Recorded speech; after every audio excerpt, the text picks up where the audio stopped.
Hello everyone, today I'm looking at Resident Evil, the Umbrella Chronicles and Darkside Chronicles. Really the Darkside Chronicles. I thought I'd lump these two reviews together because these games are very similar.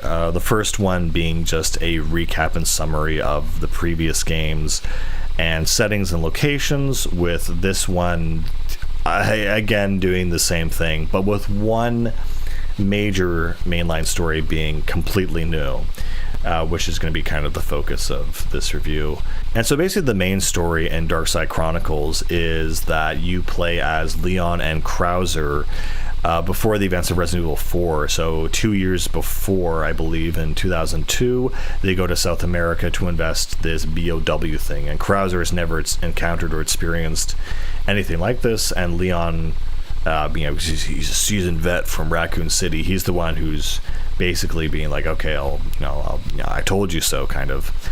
And it's kind of funny because this, the main story, Operation Javier, is the shortest one in the game. There's also the one where you play as, you play as a lot of characters actually. You play as Claire and Steve Burnside on the, I think it's the Ashcroft Island, and you also play as Leon and Claire, I believe, with Raccoon City. So there's a whole bunch of, it's kind of like an anthology kind of thing, like, hey, remember Resident Evil?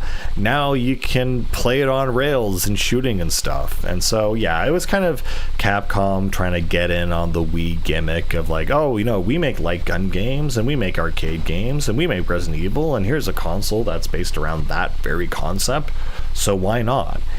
Yeah, I mean, it's fine, but you can tell this is a way that it's just kind of a spin-off. It's not a way to tell a mainline Resident Evil story. It's like context for all the other stories, or retellings of the previous stories. It's like, okay, cool, that was fine, but it's just an excuse of a story to tell this, for this game. But it's not going to be a main installment that people are going to really talk about. So how is the gameplay? It's fun, honestly. It's fine, but I'm not gonna chalk this up to be anything more than it is. It's just an arcade shooter, and this was, again, trying to figure out what worked on the Wii, what felt good, what its potential was, and they just kind of went with this. And so it's just another game they kind of just gave us as to be like, okay, well, we'll try our hand at the gimmick system, basically. There's like, normal zombies, leapers, whatever, like a lot of, characters from the Resident Evil universe.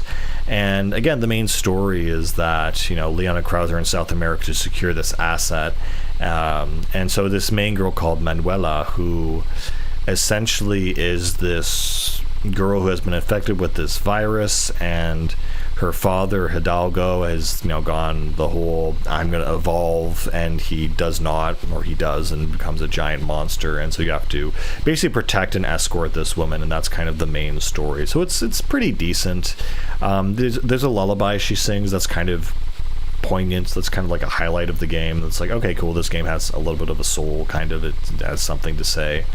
But yeah, if you're like a hardcore Resident Evil person, I would even skip this one. It's just not there, right? I mean, throughout the game, you do get the normal, handgun, which you have to pull off headshots with. You get a shotgun, submachine gun. All the noise and sounds also come through the Wii speaker, which are just super cheesy. It is fun throughout the environments, though. You can see certain breakable objects, hidden things that can get gold to buy upgrades for weapons, increase their fire rate, their damage, etc., and make these things really impossibly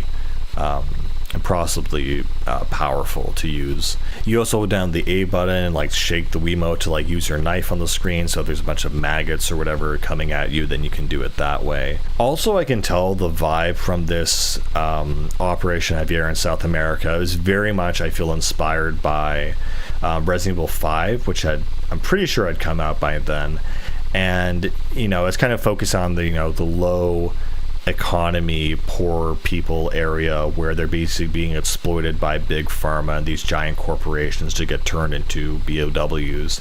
And so it's the same kind of vibe, more or less, where it's like, oh no, how awful kind of thing. And you have the markets and the streets and, you know, the hot sun, and you're trying to like uncover the conspiracy. So it was a similar vibe, I would say, that they had initially to Resi 5 for that operation.